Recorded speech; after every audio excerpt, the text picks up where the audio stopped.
सच के साथ। नमस्कार, सिटी वाराणसी लाइव में आप सभी का स्वागत है। मैं हूं ममता चौरसिया। आइए नजर डालते हैं आज की हेडलाइंस पर। बीएचयू चिकित्सालय में व्याप्त व्यवस्थाओं के विरोध में छात्रों का उग्र प्रदर्शन। विरोध में चिकित्सालय प्रशासन का किया गया पुतला दहन। उप मुख्यमंत्री केशव प्रसाद मौर्य की अगुवाई में निकाला विशाल भव्य तिरंगा यात्रा। सभी ने ऑपरेशन सिंदूर की सफलता के लिए सेना के जज्बे को सराहा। इस्राइल फिलिस्तीन युद्ध की वजह से गाजा में मर रहे बच्चों के लिए बनारस में रखा गया उपवास। और पीएससी के 28वीं अंतरवाहिनी हॉकी प्रतियोगिता 2025 का बीएचयू के एस्ट्रो ट्रक ग्राउंड पर हुआ शुभारंभ। और अब खबरें विस्तार से। उप मुख्यमंत्री केशव प्रसाद मौर्य की अगुवाई में विशाल भव्य तिरंगा यात्रा निकाली गई। उत्तर प्रदेश के उप मुख्यमंत्री केशव प्रसाद मौर्य और भारतीय जनता पार्टी के प्रदेश अध्यक्ष भूपेंद्र चौधरी, राष्ट्रीय महामंत्री सुनील बंसल के नेतृत्व में शनिवार को विशाल भव्य तिरंगा यात्रा महात्मा गांधी काशी विद्यापीठ से बलदैया स्थित सरदार वल्लभ भाई पटेल चौराहा होते हुए संपूर्णानंद संस्कृत विश्वविद्यालय में जाकर समाप्त हुई। तिरंगा यात्रा में शामिल हजारों लोग अपने हाथों में राष्ट्रीय ध्वज लेकर चल रहे थे, जिसमें पुलिस, पीएससी, होमगार्ड्स, पीआरडी एवं एनडीआरएफ के जवानों के अतिरिक्त विभिन्न विधानसभा क्षेत्र के हजारों लोग शामिल रहे। भव्य तिरंगा यात्रा में शामिल लोगों को संबोधित करते हुए केशव प्रसाद मौर्य ने कहा कि प्रधानमंत्री नरेंद्र मोदी के नेतृत्व में पाकिस्तान पर ऑपरेशन सिंदूर की गौरवमयी सफलता तथा मातृभूमि की रक्षा में भारत की तीनों सेनाओं के अद्वितीय साहस, शौर्य व बलिदान को नमन करते हुए देश व सेना के सम्मान में यह तिरंगा यात्रा निकाला जा रहा है।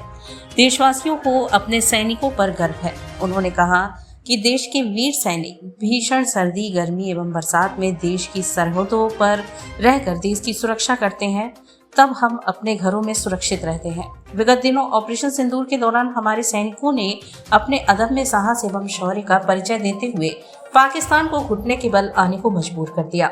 तिरंगा यात्रा का मुख्य आकर्षण लोगों के हाथों में एक विशालकाय झंडा रहा। देशभक्ति के गीतों से हॉटस्पॉट लोगों ने इस मौके पर कहा कि आज हमें भारत पर गर्व है।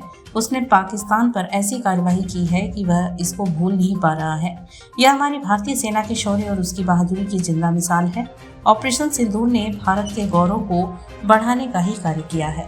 ऑपरेशन सिंदूर की सफलता, सेना की विजय, सेना के सम्मान में भारत के यशस्वी प्रधानमंत्री जिनके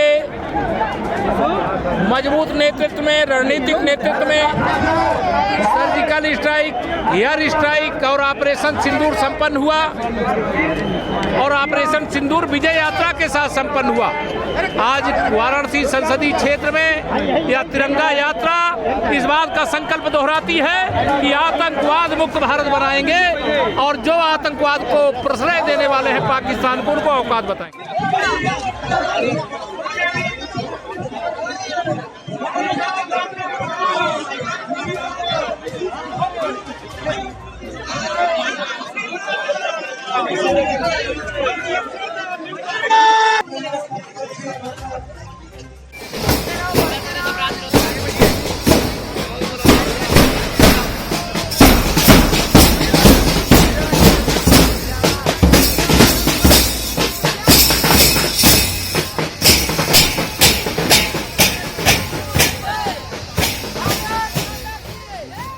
अपने एक दिवसीय दौरे पर वाराणसी आए डिप्टी सीएम केशव मौर्य ने सपा को आड़े हाथ लेते हुए कहा, 2027 तक समाजवादी पार्टी हो जाएगी समाप्तवादी पार्टी। उत्तर प्रदेश के उप मुख्यमंत्री केशव प्रसाद मौर्य शनिवार को एक दिवसीय दौरे पर वाराणसी पहुंचे।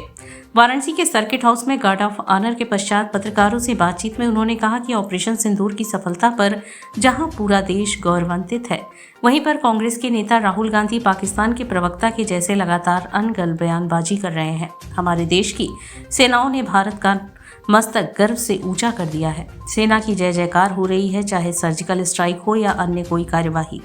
सेना पहले पायदान पर है। ऐसे में विपक्षियों का यह बयान देश विरोधी क्रियाओं को बढ़ावा देता है। उन्होंने अखिलेश यादव द्वारा लगातार प्रदेश सरकार को कानून व्यवस्था पर घेरने का जवाब देते हुए कहा कि जिनके घर शीशे के होते हैं वह दूसरों पर पत्थर नहीं मारते। अखिलेश यादव खुद शीश महल में रहते हैं और वहीं से वह अपनी संपूर्ण राजनीति को अंजाम देते हैं। उनको प्रदेश सरकार के किसी भी क्रियाकलाप पर बोलने का कोई अधिकार नहीं है। 2027 में समाजवादी पार्टी समाप्तवादी पार्टी हो जाएगी। केशव प्रसाद मौर्य के साथ भारतीय जनता पार्टी के प्रदेश अध्यक्ष भूपेंद्र सिंह चौधरी भी स्थानीय कार्यक्रम में भाग लेने के लिए पधारे थे। शीशे के घर में जो रहे हैं उनको सवाल उठाने का अधिकार नहीं है। चुस्त दुरुस्त कानून व्यवस्था है। गुंडों, अपराधियों, माफियाओं के खिलाफ कार्रवाई हुई है, आगे भी होगी। श्री अखिलेश यादव जी को मुंगेरी लाल के हसीन सपने 2022 की तरह 2027 को लेकर दिखाई दे रहे हैं। जो आंख खुलेगी तो उनको लगेगा समाजवादी पार्टी समाप्तवादी पार्टी। लेकिन सांस्कृतिक का जो टीम बनाया गया था उस पर कांग्रेस लगातार सवाल उठा रही है। कांग्रेस भारत की सेनाओं के शौर्यपूर्ण प्रदर्शन और भारत की पाकिस्तान पर ऐतिहासिक जीत और पाकिस्तान को चारों तरफ से तबाह करने, आतंकवादियों के अड्डों को नष्ट करने के कारण सबसे ज़्यादा परेशान है। कांग्रेस चाहती है कि भारत की सेनाएं कमज़ोर पड़ जाती, भारत मात खा जाता और इस मुद्दे पर वो देश के सामने जाते। लेकिन कांग्रेस पूरी तरह से इस मामले में नकारात्मक राजनीति की है। पाकिस्तान का जो प्रधानमंत्री बोलता है, पाकिस्तान का जो सेना अध्यक्ष बोलता है, वही श्री राहुल गांधी बोलते हैं, वही श्री मल्लिकार्जुन खड़गे बोलते हैं और कई कांग्रेस के नेता बोलते हैं। लेकिन कांग्रेस में भी कुछ नेता हैं जो अच्छा बोल रहे हैं कि नहीं, ये बहुत अच्छा हुआ, भारत ने विजय का तिरंगा भी लहराया और भारत की प्रगति में बाधा भी नहीं आने दी। बीएचयू चिकित्सालय में व्याप्त अव्यवस्थाओं के विरोध में छात्रों ने चिकित्सालय प्रशासन का पुतला दहन कर उग्र प्रदर्शन किया। काशी हिंदू विश्वविद्यालय स्थित सर सुंदरलाल चिकित्सालय में व्याप्त गंभीर अवस्थाओं, दलालों की बढ़ती सक्रियता तथा स्वास्थ्य सेवाओं की गिरती गुणवत्ता के विरोध में शनिवार को विश्वविद्यालय के छात्रों ने जोरदार प्रदर्शन किया। मेडिकल सुपरिटेंडेंट कार्यालय के समक्ष आयोजित इस प्रदर्शन में छात्रों ने मेडिकल सुपरिटेंडेंट डॉक्टर के गुप्ता एवं आईएमएस निदेशक प्रोफेसर एसएन संकवार का पुतला दहन कर अपना आक्रोश प्रकट किया। प्रदर्शन के दौरान छात्र प्रतिनिधि पुनीत मिश्रा ने मीडिया को संबोधित करते हुए कहा कि सर सुंदरलाल चिकित्सालय न केवल बीएचयू समुदाय बल्कि संपूर्ण पूर्वांचल एवं अन्य राज्यों के आर्थिक रूप से कमजोर व जरूरतमंद मरीजों के लिए जीवन रेखा है। यह संस्थान महामना पंडित मदन मोहन मालवीय द्वारा मानवता, सेवा एवं पारदर्शिता के मूल्यों पर आधारित कर स्थापित किया गया था, किंतु वर्तमान में यह भ्रष्टाचार एवं लापरवाही का केंद्र बनता जा रहा है। मिश्रा ने आरोप लगाया कि मेडिकल सुपरिटेंडेंट की मौन सहमति से बाहरी निजी जांच केंद्रों से साठगांठ कर मरीजों को वहां भेजा जा रहा है, जिससे दलाली और कमीशन खोरी को बढ़ावा मिल रहा है। यह न केवल चिकित्सा की गरिमा को ठेस पहुंचाता है बल्कि मरीजों के आर्थिक शोषण का कारण भी बनता है। कि आज तो सिर्फ पुतला फूंका गया है, आगे विश्वविद्यालय का छात्र आपको इस ऐसी चैम्बर में बैठने का लायक नहीं छोड़ेगा। आपको अपने घर से ही वापस अपने घर पे ही बैठना पड़ेगा। आप ये चीज जान लें, अन्यथा विश्वविद्यालय की चिकित्सा को सुदृढ़ करें। आने वाले गरीब तबके से, दूर से, ऐसे क्षेत्रों से जहां चिकित्सा की व्यवस्था नहीं है, ऐसे क्षेत्रों से आने वाले लोगों की सुनिए। पेशेंट जाता है, डॉक्टर के चैम्बर पे के बाहर लगे हुए बाउंसर बदतमीजी करते हैं। उन बाउंसरों से भी मेरा आग्रह है और चेतावनी है कि कृपया ये गुंडागिरी बंद करिए, अन्यथा अगर हम गुंडागिरी पे आ गए तब विश्वविद्यालय की हम सिर्फ शांत है तो इसका कारण सिर्फ एक है कि विश्वविद्यालय में चिकित्सा संबंधी व्यवस्थाएं बाधित ना हो।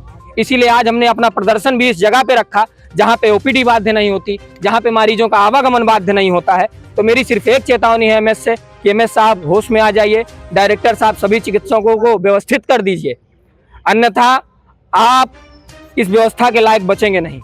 इजराइल फिलिस्तीन युद्ध की वजह से गाजा में बच्चों की मौत हो रही है, जिसको लेकर बनारस में साझा संस्कृति मंच के सदस्यों ने एक दिन का उपवास रखा। शनिवार को साझा संस्कृति मंच की ओर से बनारस के नागरिक समाज के सदस्यों ने उपवास किया। इजराइल फिलिस्तीन युद्ध की वजह से गाजा में मर रहे बच्चों के लिए यह उपवास कार्यक्रम किया गया। उपवास स्थल पर युद्ध के खिलाफ शांति के समर्थन में लोकमत तैयार करने की गरज से हस्ताक्षर अभियान भी चलाया गया। सिगरा स्थित उपवास स्थल पर लोगों के बीच बातचीत रखते हुए गांधीवादी सामाजिक कार्यकर्ता जागृति राही ने बताया कि बीते 1.5 साल से इजराइल और फिलिस्तीन के बीच में लड़ाई लगी हुई है। जानो माल का खूब नुकसान हुआ है। आसपास और स्कूली तक पर सैन्य कार्रवाई हो रही है। डरावना है एकदम से कि बच्चे बम के साए में भूखे पेट पल रहे हैं। आंकड़े कह रहे हैं कि गाजा में 90% बच्चे एक बार से अधिक भोजन नहीं कर पा रहे हैं। संयुक्त राष्ट्र ने चेतावनी दी है कि यदि तत्काल सहायता नहीं पहुंचाई गई तो अगले 48 घंटे में 14,000 बच्चों की जान जा सकती है। फादर दयाकर ने कहा, हम हिंदुस्तानी घर आए मेहमानों को खिलाकर खाने वाले संस्कार के हैं। वासुदेव कुटुंबकम कह के हम पूरी दुनिया को अपना घर बतलाते रहे हैं। विश्व शांति की भावना हमारी प्रतिदिन की प्रार्थना का हिस्सा रहा है। फिलिस्तीन में शांति सद्भाव यात्रा पर भारत की ओर से गाजा जा चुके डॉक्टर अनूप शमिक ने कहा कि रोजाना कम से कम 500 मदद के ट्रकों की ज़रूरत है, जबकि इजराइल फिलहाल केवल 5 से 10 ट्रकों को ही प्रवेश की अनुमति दे रहा है। ऐसे में गाजा की स्थिति हर दिन बदतर होती जा रही है। इजराइल गाजा की लड़ाई के बीच बेचारे बच्चे भूख से क्यों मरे? एक बार सोच कर देखें, बच्चे तो बच्चे होते हैं, उसका क्या दोष? अभी हम भारत पाकिस्तान के बीच एक युद्ध की स्थिति से गुजरे हैं। सोचकर सिहरन होती है कि युद्ध की गोली, बम, मिसाइल बच्चों को निशाना बनाती तो।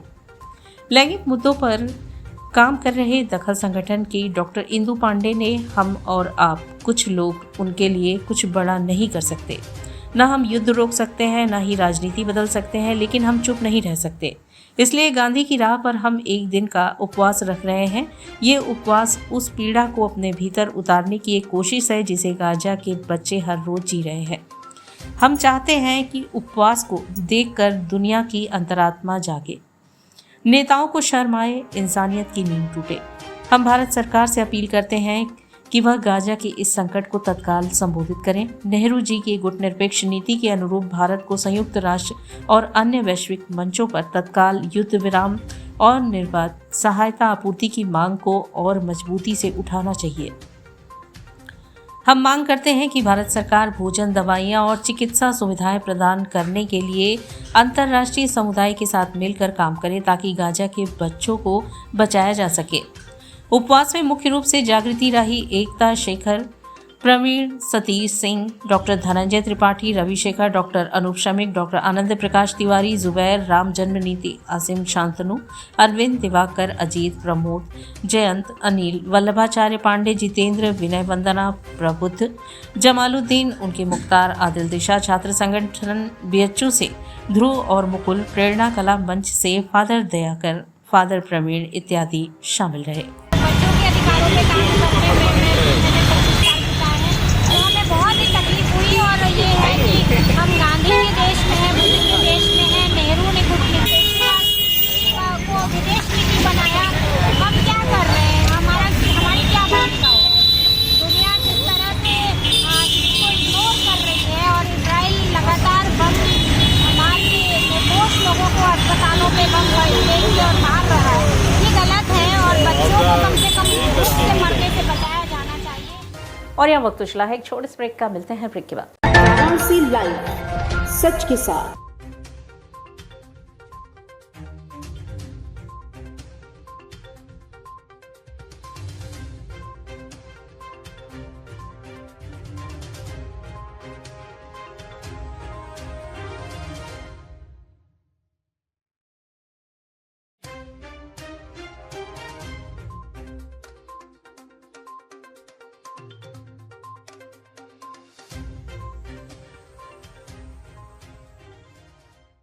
वाराणसी लाइव, सच के साथ। और ब्रेक के बाद पुनः आपका स्वागत है।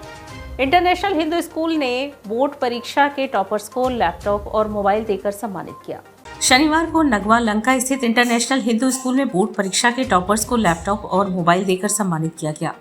विद्यालय में आयोजित IHS स्टार्स कार्यक्रम में कक्षा 12वीं के टॉपर विश्वंभर पांडे को लैपटॉप तथा कक्षा 10वीं के टॉपर अनन्या शुक्ला व सुषमा चौबे समेत किसी एक विषय में 100% अंक पाने वाले कुल 6 विद्यार्थियों भवानी नंदन, श्रुति पांडे, लक्ष्मी चौरसिया, मानसी वर्मा, गार्गी चौधरी, यश श्रीवास्तव को मोबाइल फोन दिया गया।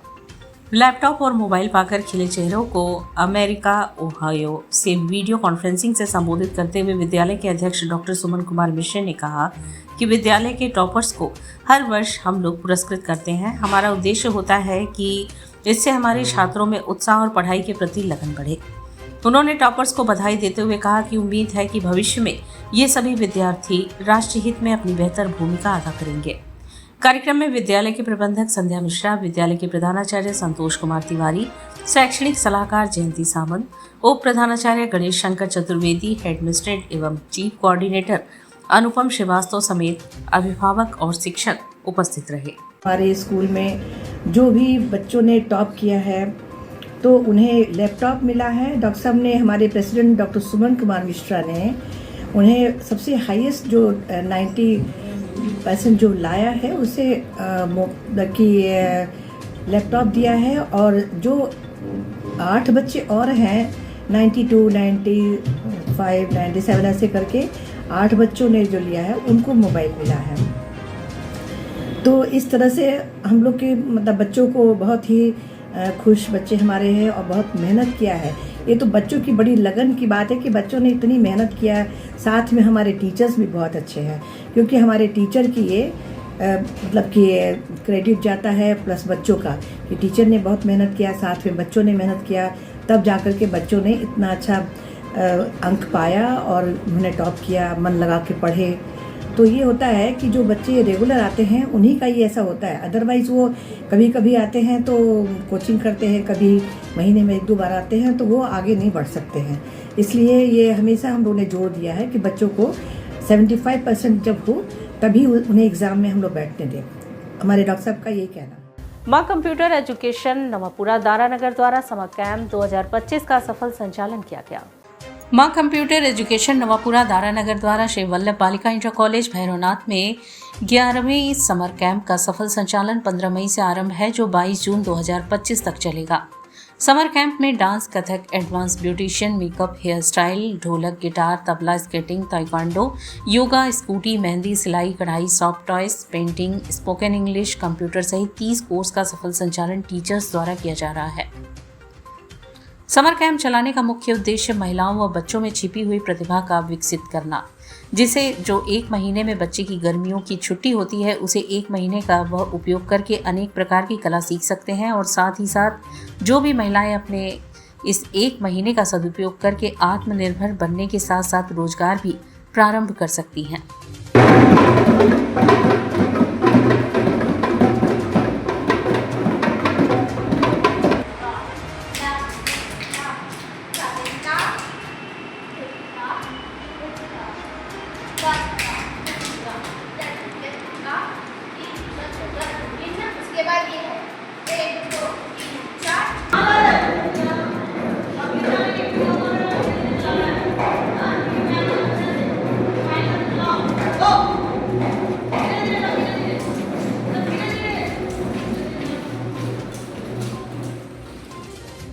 काशी बंधन सांस्कृतिक कार्यक्रम में जयपुर की गायत्री शर्मा ने गायन की प्रस्तुति दी। शुक्रवार को जिला प्रशासन वाराणसी एवं वर्तमान मंडलायुक्त एस राजलिंगम के पहल पर आयोजित होने वाले काशी बंधन सांस्कृतिक कार्यक्रम में जयपुर की गायत्री शर्मा का गायन का कार्यक्रम आयोजित हुआ।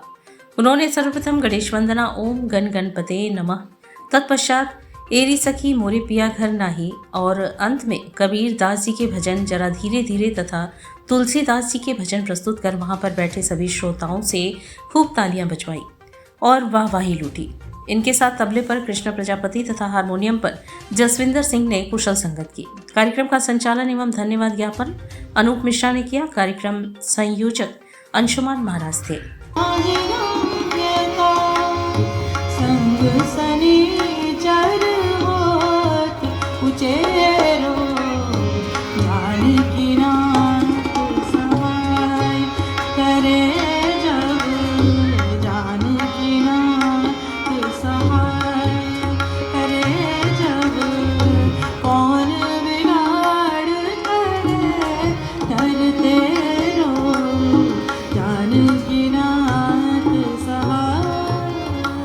घाट संध्या कार्यक्रम में युवा कलाकारों ने मानसिक स्वास्थ्य जागरूकता को लेकर राग ललित में नृत्य की अद्भुत प्रस्तुति दी। जिला प्रशासन की अभिनव पहल पर शुक्रवार को सुबह बनारस के अंतर्गत घाट संध्या कार्यक्रम में युवा कलाकारों ने मानसिक स्वास्थ्य जागरूकता को लेकर राग ललित में नृत्य की अद्भुत मनोरम प्रस्तुति प्रस्तुत की, जिसमें भाग लेने वाले कलाकार सौम्या सूची एवं गार्गी चौधरी कलाकारों ने तनाव, चिंता और अवसाद जैसी स्थितियों का प्रबंध करना और हर परिस्थितियों का सामना करना, स्वास्थ्य के साथ साथ मानसिक स्वास्थ्य का भी ध्यान रखना और अपने मुहिम को जन जन तक पहुंचाना इस कार्यक्रम का लक्ष्य और उद्देश्य था। नृत्य प्रस्तुति के हाव भाव ने दर्शकों के हृदय को भाव विभोर किया। कलाकार को प्रमाण पत्र एवं आशीर्वचन डॉक्टर ऋचा पाठक, आर्या चौधरी एवं जया टंडन ने प्रदान किया। कार्यक्रम का संयोजन सुबह बनारस के सचिव एवं संस्थापक डॉक्टर रत्नेश वर्मा ने किया। कार्यक्रम का सफल संचालन सीमा केसरी ने किया। इस अवसर पर भारी संख्या में दर्शकगण उपस्थित रहे।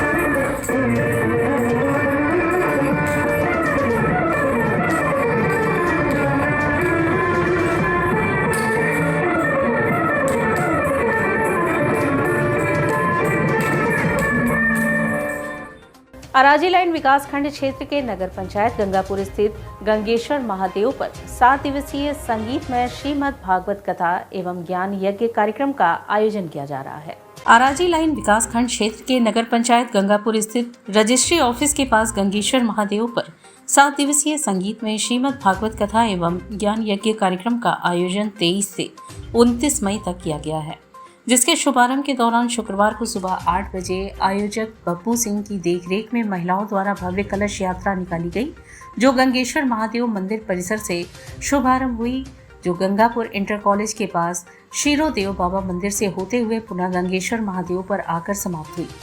उसके उपरांत पंडित विष्णुदत्त उपाध्याय द्वारा विधिवत श्रीमद् भागवत जी का पूजन व आवाहन किया गया। श्री धाम वृंदावन ग्वालियर से आए कथावाचक पंडित विष्णुदत्त उपाध्याय द्वारा शाम को 7 से रात्रि 10 बजे तक संगीतमय श्रीमद् भागवत कथा सुनाया गया, जिसको सुनकर श्रोतागण भाव विभोर हो गए।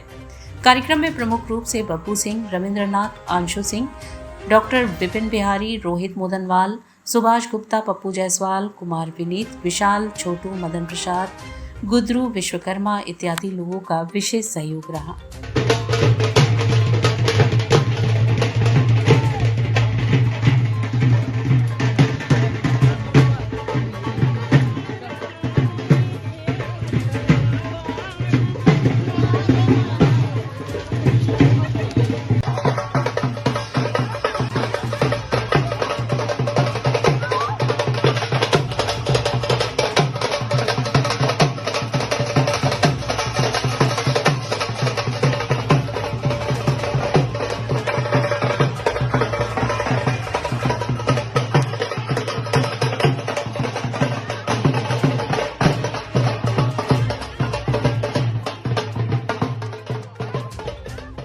पीएससी के 28वीं अंतर्वाहिनी हॉकी प्रतियोगिता 2025 का बीएचयू के एस्ट्रो टर्फ ग्राउंड पर शुभारंभ हुआ। शनिवार को 28वीं अंतर्वाहिनी हॉकी प्रतियोगिता 2025 का भव्य उद्घाटन प्रतियोगिता के मुख्य अतिथि डॉक्टर अनिल कुमार पांडे, सेना नायक 36वीं बटालियन पीएसी रामनगर के द्वारा किया गया। प्रतियोगिता का आयोजन दिनांक 24/5/2025 से 26/5/2025 तक astro turf hockey ground BHU Varanasi में किया जा रहा है। सर्वप्रथम मार्च पास्ट कर मुख्य अतिथि का अभिवादन किया गया। खिलाड़ियों को शपथ दिलाई गई। तत्पश्चात महोदय द्वारा टीम मैनेजर एवं खिलाड़ियों से परिचय प्राप्त कर प्रतियोगिता शुभारंभ करने की घोषणा की गई। महोदय द्वारा अपने संबोधन में खेल को खेल की भावना से खेलने, अनुशासन का परिचय देते हुए प्रतियोगिता संपन्न करने हेतु निर्देशित किया गया। इस प्रतियोगिता में 10 बटालियन की टीम हिस्सा ले रही है। इस अवसर पर श्री राजेश कुमार सहायक सेना नायक, कैलाशनाथ यादव शेखपाल, अजीत प्रताप सिंह दल नायक, सुरेंद्र कुमार सूबेदार मेजर, संजय सिंह वाहिनी क्रीड़ा अधिकारी सहित समस्त टीमों के खिलाड़ियों एवं कोच उपस्थित रहे। पिछली साल भी प्रतियोगिता काफ़ी अच्छी हुई थी और 36वीं वाहिनी जो हमारी वाहिनी है उसने ही प्रतियोगिता जीती थी। इस बार भी मैं उम्मीद करता हूं कि बहुत अच्छी हॉकी खेली जाएगी। ये हमारा बहुत अच्छा स्पोर्ट्स इवेंट होगा जो 3 दिन का है और सारी टीमें इससे लाभान्वित होंगी, हमारी टेक्निक से, हमारे डिसिप्लिन से। और इसी के साथ सिटी वाराणसी लाइव का यह प्रसारण यहीं समाप्त होता है। ममता चौरसिया को दे इजाजत। नमस्कार।